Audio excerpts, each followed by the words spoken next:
Hey guys, I'm Blossom. So I watched Jeff's first podcast, Jeff FM, so you don't have to. And here are the key takeaways from this podcast. So Jeff has Christian on, and he's from, like, if you remember him from the D'Amelio's camera guy or Nicolette Gray's camera guy. So Jeff had him on, and it was kind of annoying to me how Jeff didn't really ask Christian any questions. It was really about Jeff. And I get that this was supposed to be the first podcast where it was just like a test run. Well, then don't publish the test run. Feel me? But anyways, so Christian gets on this podcast. They do joke that Christian got fired by the D'Amelios. So I'm still trying to determine if that's actually true or not. I've Googled it. I couldn't find anything. So who knows? But I think Christian did get fired by the D'Amelios. So yeah, that's something to keep in mind. But another thing I wanted to talk about is that Jeff also addresses a few things. One, he addresses that he got blackmailed. So Jeff talks about how when the accident happened with his eye, the family that drove him from the beach to the hospital, they actually were blackmailing him. They actually took footage and wanted to sell the footage to Insider, or wanted to sell the footage to really anyone to get some coin.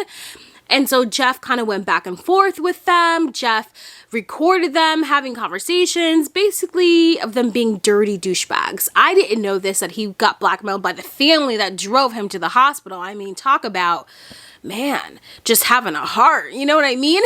Now, the second thing I wanted to address is that Jeff, he uses these sound bites throughout the whole entire podcast. And so one of the sound bites is, I like boys, right? And it's said by David. And I thought this was kind of interesting because Jeff has been, let's just be honest here, Jeff has become very passive aggressive when it comes to David and his accident, right? Jeff's like, oh, I'm not going to sue David. No, I would never do that. My mom told me never to do that. But then you can tell that Jeff is like kind of mad at David, but then takes it back, like passive aggressive. So anyways, they use this soundbite by David, I like boys, and then Jeff goes, let me explain so this soundbite doesn't get taken out of context. Jeff said those were the last words that David said to him when he was skydiving, I like boys. So I don't know what's taken out of context here. So yeah, I don't know if Jeff just outed David. Now, Jeff also goes on to explain that he actually wasn't going to record his accident, but because he was blackmailed and because his doctor actually, while the doctor that was working on his eye was like, wait, you guys are huge vloggers and you're not going to vlog this. So Jeff goes to say that, his blackmailers and his own doctor really encouraged him, inspired him to make a docu-series out of his accident. Now, if you care, one of Jeff's employees, Kyle, who's actually helping with the podcast, helping with those sound bites and all that jazz, he has Gilbert syndrome. So they do talk about that, and they talk about owning up to your illness, own your illness. Then Jeff talks about Dave Portnoy from Barstool Sports and how, he was going to go on their podcast, but he had to, his eye was swollen, just all this jazz. He was never really able to go on his podcast, even though he tried to reschedule with them, blah, blah, blah. Basically, he dives into the comment of how that podcast they were talking about how Jeff is milking, this whole entire injury, how he is basically trying to get all of his coin. They made all these allegations how Jeff is, trying to get all of his coin because now that David's out of the group, they need to milk up all they can, why they have all this clout. And so Jeff basically responds and says, hey, like, how is it that everyone else here out in these streets can profit off of me, make money off of my accident, but you're telling me I can't make money off of my accident, which is a very good point. And the last thing I wanted to talk about is that Jeff and Jonah are apparently on the outs right now. And that's because I had no idea that Jeff's whole barbershop series was filmed in Jonah's space, because apparently, Jeff had went on Impulsive, right? Which is Logan Paul's podcast, and stated that him and Jonah were on the outs because I guess like after this $10,000 like who can lose the most weight challenge, Jonah won, and after that Jonah was just like, look, your people can't be coming in my house all the time, and you know, our family just needs our privacy and blah blah blah blah. So basically ended the whole set and ended that whole Jeff barbershop series thing. I had no idea it was like in Jonah's space, but I never watched it either. So I guess Jeff felt some type of way about that and started talking about it on the podcast. And then Jonah opened up this new like food place to where Jeff was like, hey, you know, I'm still going to support you, but you betrayed me, so we're on the outs. So whatever that means. Anyways, that was pretty much the key takeaway from this hour-long podcast. Now, here is just my criticism about this podcast. An hour and 8 minutes into the podcast, that's where we start to see some funniness, okay? That needed to be in the beginning. Jeff needs like not a script writer, but he needs like an outline of how this podcast is going to go. I don't know if he wants Christian to help him with that, but Jeff needs some type of assistance.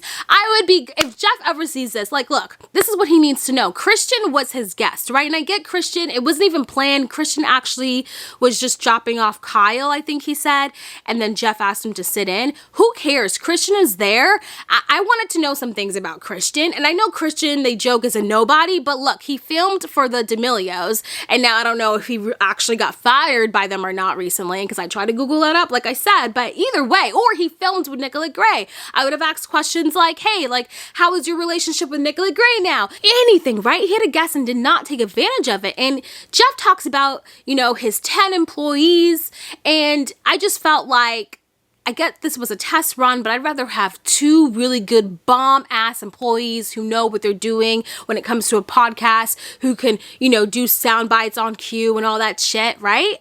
Than to have like 10 employees who were just like, yeah, I like came into work high today. Like, I don't know. And then another thing I wanted to address is that Jeff, he does respond to his humiliation on frenemies. He does say that, oh my gosh, you know, I couldn't read the article because I couldn't read. But Jeff, you brag about having 10 employees. How about one of those 10 employees? They could have read you that shit, right?